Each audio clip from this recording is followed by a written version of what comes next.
Jones Jian hurriedly pleaded, "Great Mr. Orville, your classic mansion is not far from the brilliant club. It is estimated that you can get here in 5 minutes by car. Can you please come here with great effort? My father-in-law and his more than 20 classmates are waiting here."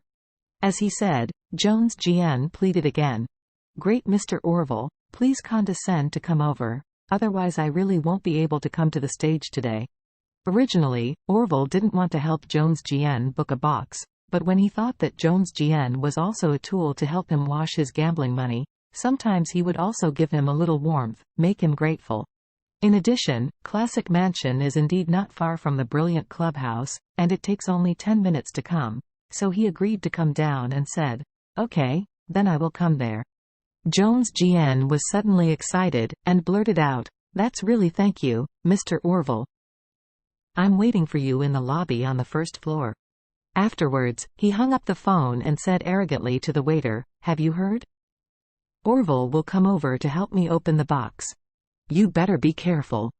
The waiter was a little nervous, but still not humbled, and said, "Sir, I'm sorry, we all do things in accordance with the rules of the club. Even if you invite our Miss Song over, I have a clear conscience." Jones Jian's expression was very ugly, and he blurted out, "Awesome, will you use Miss Song to crush me?" The waiter said, "Don't dare, I just tell you the facts." "Ha!"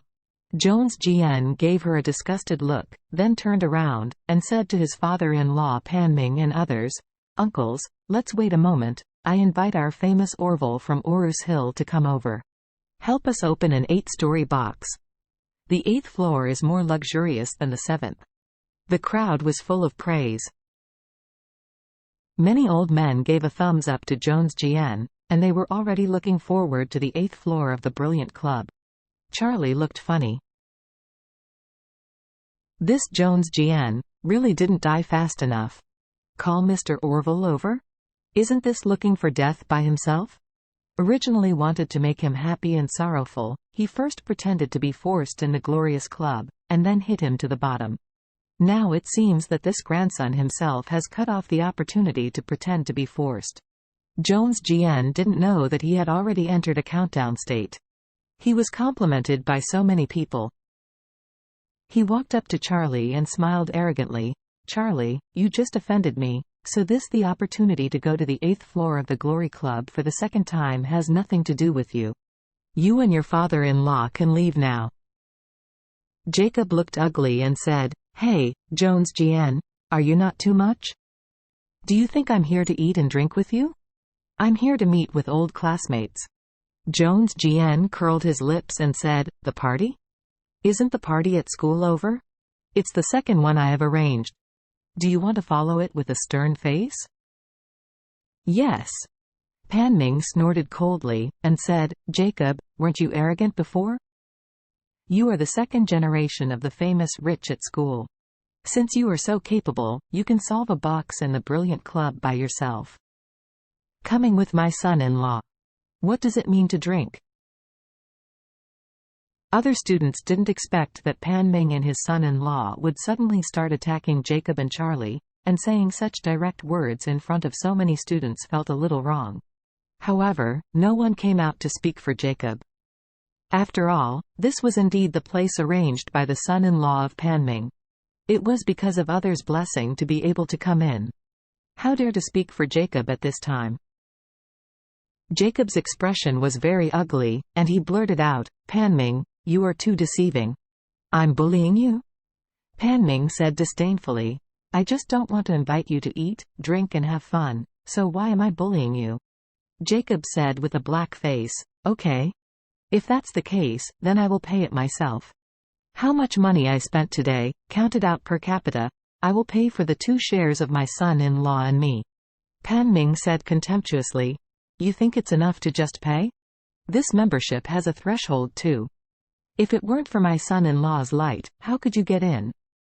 You can't even get in. No one pays any money, okay?" Jacob gritted his teeth and said, "Panming, you are too much." Panming nodded and said arrogantly, "I am too much? I did it deliberately, what's wrong? Who made you always chase me when you were in school? Who told you to be inferior to me now? As he said, Pan Ming said again, "Look at you. You are in your 50s. You still have such a rag, no job, no social security. In the future, you will not even be able to get your pension. I think in a few more years, it is very possible to be reduced to a street beggar, and then our classmates will have to crowdfund to help you." Jacob trembled with anger, and said to Charlie, "If you don't have the same knowledge as this SLT, let's go." Charlie smiled and said, "Dad, what's the hurry? The show hasn't been staged yet. It's never too late to leave after watching." Pan Ming hummed, "Do you still want to watch a good show? I tell you, today it is absolutely impossible for the two of you to follow us on the 8th floor. If you know, please leave quickly, don't wait for the security to catch you." Charlie smiled and said, "The good show I'm talking about is not a part of the 8th floor. The good show I'm talking about is a classic ethical drama in which the son-in-law beats the old master. It is expected to be staged in 2 or 3 minutes." Pan Ming was stunned, and then he pointed at Jacob and laughed. "Heard that, Jacob? Even your rubbish son-in-law can't look down on you anymore. He wants to beat you. Haha, I don't know how many old bones you can hold. Round beating, ha ha ha ha." Jacob was also taken aback, looked at Charlie and asked, "Charlie, what do you mean?"